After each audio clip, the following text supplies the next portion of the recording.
Olá pessoal, sou o professor Leandro Menezes, professor de artes, e hoje nós iremos falar em nossa videoaula sobre o barroco europeu, certo? A gente vai ver que o barroco europeu vai surgir na Itália lá no século XVII, certo? Mas não tardou, ele não vai tardar a se espalhar por outros países, né, da Europa, e a chegar também no nosso continente americano, chegar também no Brasil. Nós teremos a presença do barroco também em nosso país, no Brasil, certo? Ele será trazido pelos colonizadores portugueses e espanhóis. A arte é um meio para as pessoas frequentarem a igreja e o apelo aos sentidos, né? A gente vai ver que o barroco ele será utilizado dentro das igrejas, certo? Primeiramente, o barroco ele será utilizado, ele terá como, vamos dizer assim, espaço, né, de acontecimento as igrejas, né? Serão os portugueses, os colonizadores portugueses juntamente com os espanhóis que irão trazer, né, o barroco para o Brasil, né, com a ideia de catequizar, de trazer fiéis, de mostrar, né, através dessa beleza, através desses inúmeros detalhes, né, a grandeza e o poder da igreja, certo? O termo barroco é de origem espanhola, certo? Barroco, certo? Aplicado para designar pérolas em formato irregular, ok? E aí na arte barroca, o que é que vai predominar? Né? Quais são as características que predominarão na arte barroca? Nós teremos o predomínio das emoções e não do racionalismo. Vocês estudaram anteriormente a arte renascentista. Na arte renascentista, a gente vai ter o homem no centro, o racional, o racionalismo como característica do movimento artístico. A arte era feita para o homem, para enaltecer as suas características, as suas virtudes, né, os seus desejos e as suas ansiedades.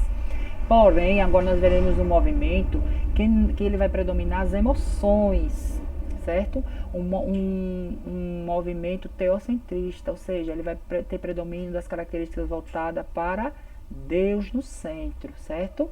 E aí a gente vai entender também que o período qual o barroco ele acontece é um período que a gente vai estar acontecendo a contra-reforma da Igreja Católica, né, combatendo a reforma protestante.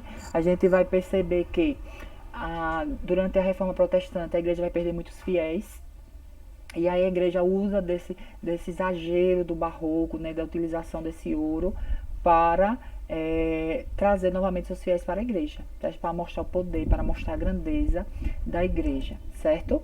E as obras barrocas elas irão romper o equilíbrio entre o sentimento e a razão, ou entre a razão e a ciência. Vejam, características renascentistas: razão, ciência, equilíbrio, certo? E ele irá romper, ele vai trazer agora o sentimento, né? Ele vai trazer a emoção, né? Como é uma das características mais predominantes dentro do barroco, que é a emoção, certo? Eles procuram realizar de forma muito consciente o uso dessa razão, certo? E vocês irão ver mais à frente como será utilizada essa razão dentro do barroco. E aí eu coloquei, corresponde a uma evolução das formas clássicas do Renascimento, né, influenciada por uma sociedade em crise. Estavam vivendo a reforma e a contra-reforma, então a sociedade automaticamente estava em crise, né, por uma surgida no contexto da contra-reforma e das guerras religiosas, certo? Esse fenômeno aí na história que nós já tivemos a oportunidade de estudar, de estar estudando, que eram as reformas, as contra-reformas e a contra-reforma, certo? O estilo barroco, ele traduz a tentativa angustiante de conciliar forças antagônicas. O que é isso, professor? Por exemplo, o bem e o mal, Deus e o diabo, o céu e a terra, pureza, pecado, alegria, tristeza, paganismo, cristianismo, espírito e matéria. Ou seja, seriam confrontadas essas forças, né? O tempo todo o barroco ia levar as pessoas a confrontarem o que é bom e o que é ruim através da arte, certo? Das expressões aí presente no barroco. E aí vamos lá as características gerais, né? Tanto para pintura, quanto para arquitetura, quanto para escultura. Quais eram essas características gerais? Nós teremos o emocional sobre o racional, né? A razão, ela será agora substituída pelo emocional. Vejam por quê. Nós temos que lembrar também que nesse período muitas pessoas não tinham acesso à leitura, né? poucas eram as pessoas que tinham acesso à leitura. Sendo assim, o emocional seria importante porque as pessoas iriam enxergar nestas composições, né, o próprio contar da história da religiosidade, né? A gente vai ver aí a grande propagação de imagem, né? Por quê? Por meio de catequizar, né? A gente sabe que o movimento iconoclasta, ele foi importante, por quê? Porque a propagação de imagem permitiu, né, as pessoas que não tinham acesso à leitura também ter conhecimento sobre algo, né? Então a gente vai ver aí que o emocional será importante dentro do barroco.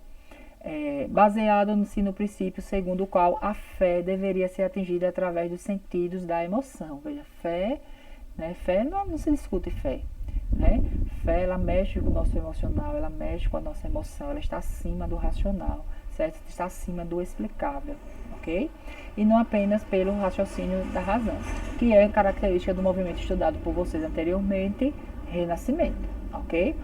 Aí ele busca efeitos decorativos e visuais através de curvas. A gente vai ver a utilização de muitas curvas, de muitas torções, de muito desequilíbrio, né? A gente vai ver um equilíbrio, a gente vai ver um desequilíbrio nessas curvas, nessas contracurvas, né? Nessas colunas retorcidas. É muito nítido dentro do barroco. E o entrelaçamento entre a arquitetura e a escultura. A gente vai ver a junção entre a arquitetura e a escultura. A escultura vai fazer parte da arquitetura e a arquitetura vai fazer parte da escultura. A gente não sabe onde começa uma e onde termina a outra, certo?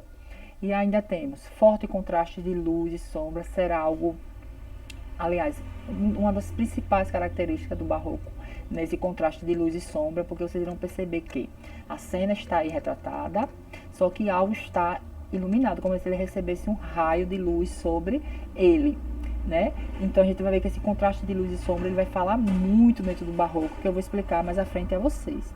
Pintura com efeitos ilusionistas, né? Esse efeito de profundidade, esse efeito de continuidade, né? Essa pintura ilusionista que é uma das características também do barroco, dando-nos às vezes a impressão de ver o céu ou estar no lado retratado, tal aparência de profundidade conseguiria, né? O real, né? Realmente é muito presente dentro da pintura. Se a gente for olhar aí, a gente vai ver algumas características já citadas hoje, como a luz e a sombra, como a ideia de profundidade, né? Como a tensão, né? Como essas torções, esse desequilíbrio aí presente dentro da arte barroca, certo? E aí na pintura barroca nós teremos composição assimétrica em diagonal, que se revela no estilo grandioso, certo? Monumental, retorcido, substituindo a unidade geométrica e o equilíbrio da arte renascentista. Veja aí, retorcido, uma composição assimétrica, né, grande, no diagonal, né, muito diferente daquilo que a gente aprendeu no Renascimento, certo? Que era o equilíbrio, que era a perspectiva, que você sabia onde começava e onde terminava, ok? E aí nós teremos como característica também acentuado o contraste de claro e escuro. Veja nessa obra aí que é como se o sol, a luz do sol, mas se você olhar na janela, você não vai perceber. Essa luminosidade ela está entrando de maneira diferente. É como se ele quisesse iluminar aquilo que era importante dentro dessa composição, certo? Era um recurso que visava intensificar a sensação de profundidade, né? Vocês vão ver aí que ela buscava intensificar essa sensação de profundidade. E aí observe, a luz que ilumina a cena vem da direita e não de uma janela na parede do fundo, como seria natural. Se você observar, a luz não entra pela janela, então automaticamente de onde vem essa luz? O que é que ele queria iluminar aí nessa cena aqui, a vocação de São Mateus, né? O que é que ele buscava iluminar de fato, ok? Então, pessoal, nós ficamos por aqui nessa videoaula. Na próxima, nós iremos dar continuidade, certo, ao barroco, ok? Fique com Deus e até a próxima videoaula.